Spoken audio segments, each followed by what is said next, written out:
Hello and welcome back to Jigs and Fixtures. You see this hope chest behind me? I actually made 4 of them, and this is the client's design as far as sizes and style and the way they wanted the different marquetry motifs inlaid into them. And the construction was box joint or finger joint, and the jig or fixture that I developed to create these was remarkable, maybe even a little bit ingenious. Let me show you more.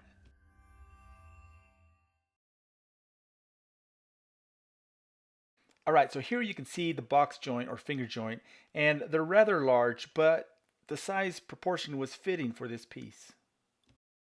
All right, so here's that fixture. It's a piece of particle board with gray laminate formica, and that has been waxed. Okay, I'm gonna pause for a second.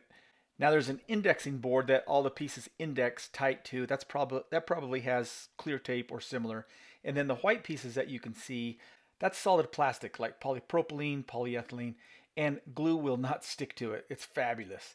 And so each one of those smaller pieces of plastic is sized to where it doesn't interfere with each plank, but the length is correctly indexed to create these beautiful finger joints. And all the pieces had been jointed and then planed, and then after they were glued up, they went through the sander, the wide belt sander or a drum sander, and then simply went together with no fiddling or fussing. Absolutely remarkable. Needed a quick way or an effective way to create these joints because I had 4 of them to do. There's 3 shown here, but I actually made 4. Each one of them had some marquetry. Here's a close-up of one of them.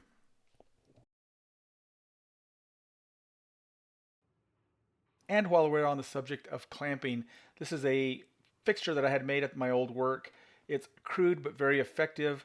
It holds all these bar clamps, I-beam clamps, upright so that the guys could clamp these pieces effectively. All right, router jigs are nothing new. Here at my old work, we used to do a lot of commercial casework, and they inevitably had tons of electrical boxes, outlets, switches, and using a router and a template guide bushing, it's simple to make all these cutouts, and they're clean, accurate, and repeatable. Love this process.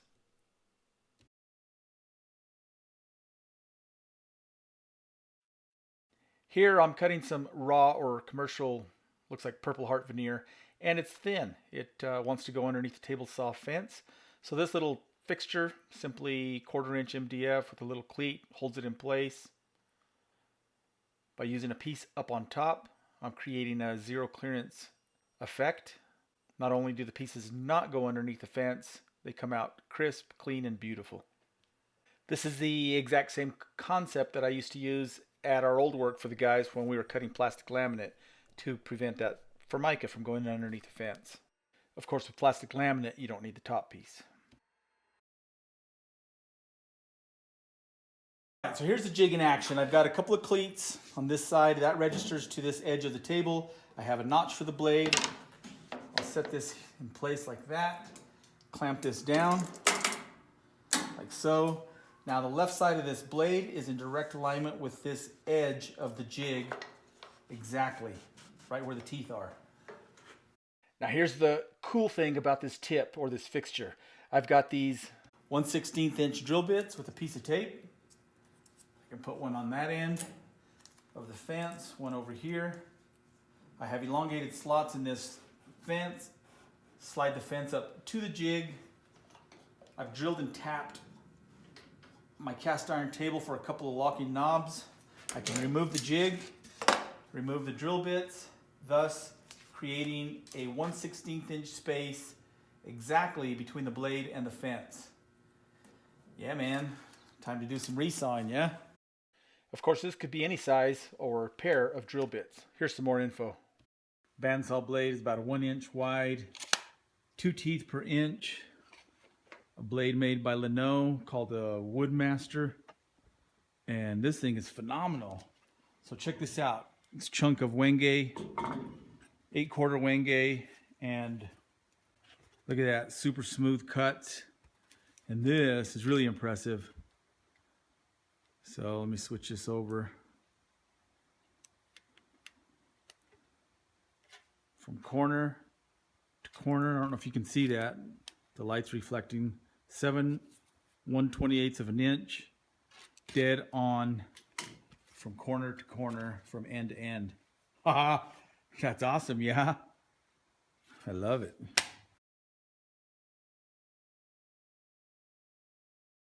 This fixture here is similar to the box joint construction or finger joint construction design that I showed earlier, and it's actually where I got the idea. And here I'm just gluing some 1/4-inch strips edge to edge that are made of Baltic birch. And so that darker part of this jig is covered with Formica, and then I just wedge everything into place, clamp everything flat, and I'll show you the result here in a bit. Fantastic. All right. Let's see how this came out. It's going to be kind of different, but different is good, yeah? So you can see this wedge in action. It just lines up all my pieces, and then I simply knock it loose there, and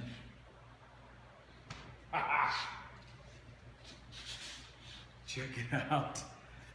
That's so awesome. It's about 1/4 inch thick, strips of plywood, 3/4 thick Baltic birch, and all glued together. And I'll make about 12 of these sub-assemblies, and then these will get glued onto the door, onto the torsion box. So it's like a 1/4 inch plywood veneer. That's so fun. Solid stacked Baltic birch door? Not quite. So I'm doing this raised panel profiles, the relief cut on the back and the cove on the front. And I like adding a board here just to keep my hands completely away from that blade, of course, right? And running small parts like this, it's really not that tricky. You can do a couple of things. You could clamp 2 of them together, like so, run those through there. Or another way to do it is make you a board like this, a bit of sandpaper.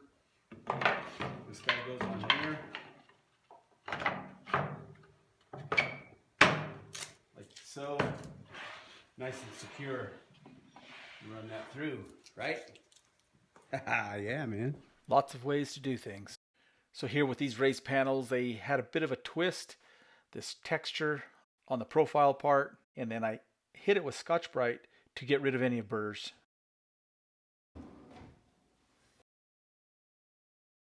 This was such a fun project. Integrated pulls, texture, and hidden compartments all over the place.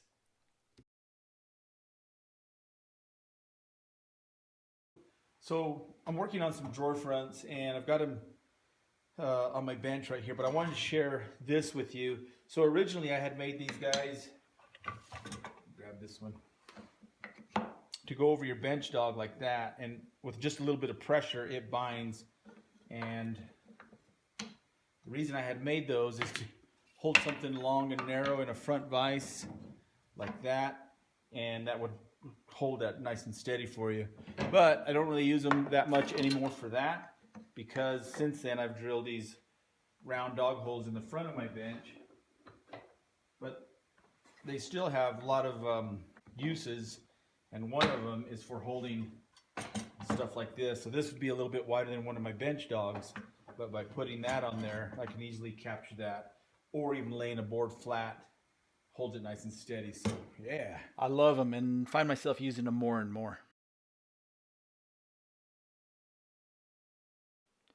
Okay, here I'm getting ready to put some dominoes in these drawer box corners with a 6mm bit, and every once in a while I'll run into the situation where the depth is not quite correct with these adjustments, which are in 5mm increments. And so I just made these little dudes out of some PVC tubing, and I can snap one of these on the smaller plunge rod, right? And that limits the depth of cut exactly where I want it. And yeah, I did an article in issue 264 of Furniture and Cabinet Making magazine. It's been quite a while now, 2018, I believe. But yeah, super simple solution. Check it out.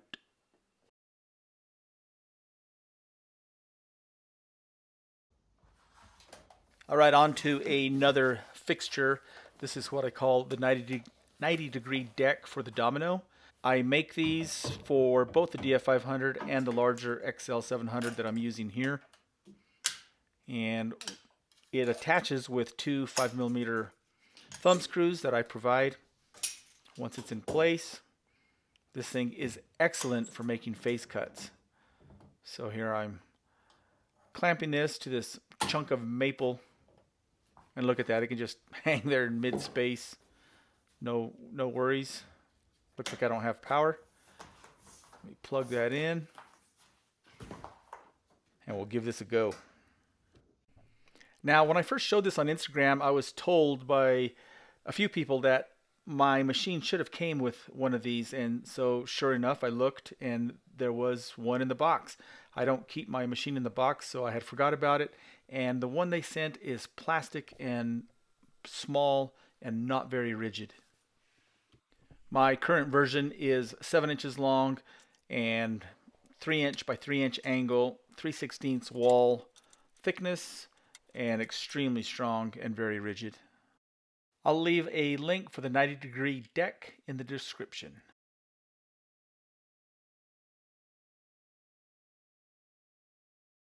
No lipping planer, no problem. Just make a simple base like this for your router. Now, I don't really use a lipping planer because I'm that weird belt sander guy, but if you need one, this is super effective.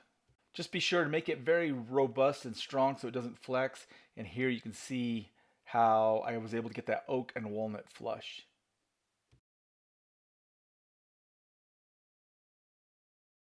This simple device you may have already seen.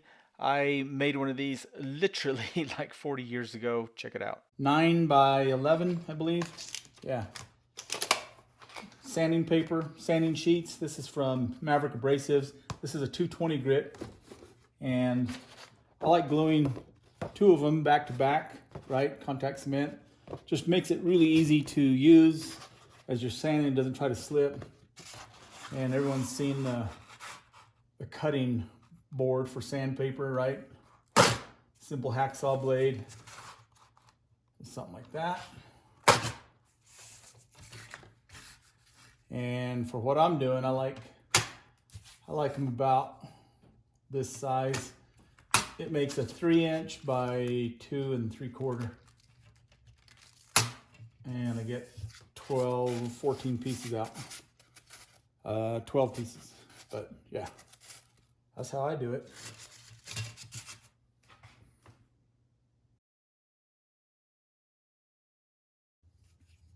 How crude is that? Wait a minute, let me change the verbiage.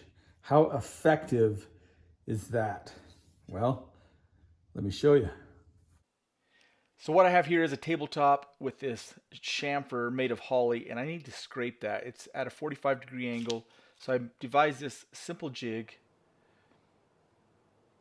right? Just use a bandsaw to make a kerf for the scraper. I put it at an angle that was somewhat close to what it would be if I was holding that by hand. Of course, holding it by hand, I would never be able to hold it consistent.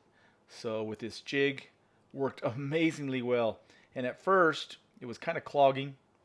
You can see those curved cleats, and I thought, I can fix that easily.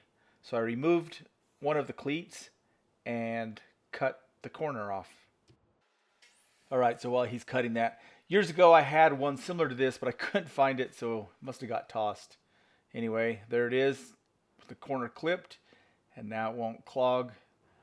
I cannot tell you how amazing this thing works. Beautiful little shavings. Everything stays nice and crisp. As long as your scraper is sharp, it cuts beautifully. I love jigs and fixtures like this that are just quick and easy to make. And this one is one of my favorites. I may end up making it over a little bit nicer, cleaner, and lacquer it so it stays looking good. I don't know. Anyway, all I do know is simple, crude, but very effective.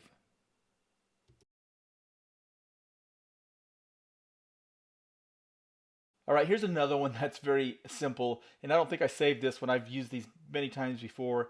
Just something that fits that radius, and with that, I can sand that cross grain edge banding. All right, I think this will show up. It kind of shows up. Let me zoom in. Hold on. Okay, so this little strip of holly that was cut into a rabbet right at the corner, and then inlaid, and then of course this is veneer and this is veneer. So sometimes if you sand this too much, you'll expose the edge of that. Same with this. You can, those corners need to be right at that eris. And if they're not, then one veneer can show up, kind of like it's doing there. You can kind of see the edge of the veneer right there. And so what I can do, let me switch hands here. So I can just sand that.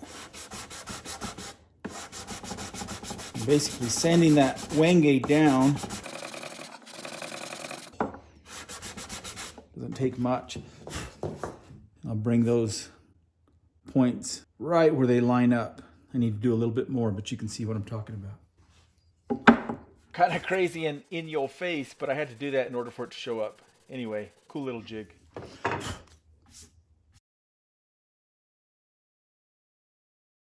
All right, over at my small bandsaw, this little fixture is designed to make these marquetry platforms or donkeys.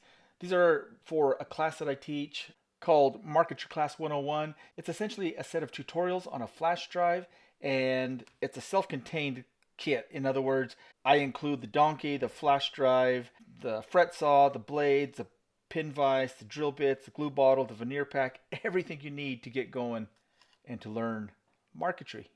So what I'm doing here is creating the donkeys using this jig that has these 15-degree angles, and with that I make these donkeys or platforms. And in case you're wondering, that little dude that replaces the base on my jigsaw is called a Collins foot. No affiliation, but I'll leave a link in the description. And flat pack donkeys ready to go. Now, I've had huge success with this class. Students from all over the world have told me they have learned marquetry quickly, easily, and in about 4 hours of studying the lessons, started cutting their own marquetry motifs. That's fabulous.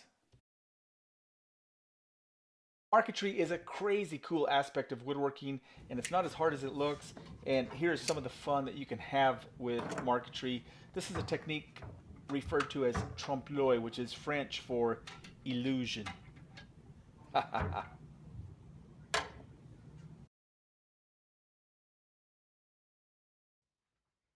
All right, this jig is obviously for my DF500 dock, and I love this thing because it serves a couple of different functions.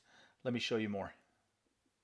Now, as a result of being a production manager for nearly 2 decades, I'm always looking for a faster, better, quicker, safer solution. And case in point, this is how I used to cut this little 3/32 slot. Router has a 1/2 inch collar, I believe, and a 3/32 bit. And I simply grab one of these and slip it into place, make a small climb cut, and then route that entire cavity. It's pretty quick, but I thought there could be a faster way, so let me show you what I came up with. Obviously this is sped up, but it's not a loop. I'm actually grabbing one and just by hand instead of keeping that in a clamp or in a vise. This worked way faster, and when you're doing 50 or 70 of these at a time, it all adds up, right? You may already know what the groove is for. If you don't, I'll show that in a bit. So this is the same jig, and you've heard me say many times that I love jigs that are multifunctional. This is also used for assembly. It holds that bottom in place. I can tack it with a 23 gauge pin and then move it out of the way. These fronts have already been pre-drilled and countersunk, and so now I can add some screws. Incidentally, those screws have been sprayed with top coat, which is a lubricant, which eliminates me having to pre-drill. Put this saddle back on. Pretty simple, right? And then I can put the vertical support in place. Again, I tack that. You can see that hole there. This one here I just line up by eye. Move that out of the way. I don't pre-drill this because it's just as easy to pre-drill and countersink and create a pilot hole at the same time. Add a screw, add the front screw, bam, that is done. This is a very basic jig. You can see it just has a platform. This ramp is 2 degrees down this way, and then it's also 2 degrees this way. So I can create these domino dock cradles. All right, let's go ahead and assemble one. Now, when I add glue, I like to put one bead down the middle and one on the outside edge. Here you can see one on the outside edge and one down the middle. I want plenty of glue, but I don't want that middle bead to squeeze out on the inside of the cradle. But the outside bead, I do want that to squeeze out. Does that make sense? I'll show you why in a bit. Tack in place with a 23 gauge. And then add some screws. And you'll notice there's only one screw in the center of each one of those faces. If I put them too close to the edge, that plywood can split. But there's one cradle, done. All I lack is about 69 more. And what I like doing with these screws, since I'm not pre-drilling, I don't always pre-drill, I can just add this top coat. It acts as a lubricant and no drilling necessary. And here you can see good glue squeeze that makes a good seam. This one is part of the group of the DF500 jigs for my domino docks. And this guy, it serves a couple of purposes. You can see it's pretty simple. A couple of cleats. This is a 2-degree bevel here and here. This guy will go on here. I clamp this, and it gives me a position to clamp this stop. Oops. There we go. So it gives me a position to clamp this piece, and then also I make this sub-assembly separate from this piece so that I can efficiently lacquer this and then lacquer that and then assemble it. It would be too hard if this was attached to try to get lacquer in there. So this way I can lacquer inside, I can lacquer this one separate and then assemble them. And so I don't want any lacquer or finish right here. So with this same jig, I have these little dudes that slip on here. And now I can put 1/2 inch tape right there and right there. Lacquer everything. Lacquer these, and then I have these 2 sub-assemblies that will go together. So, yeah. Jigs, man. This guy goes in here. And then during assembly, this goes in place. These are made actually at totally complete different times, but since I have jigs for everything, I know everything is going to fit just like that. So that can go in place. Pre-drill this.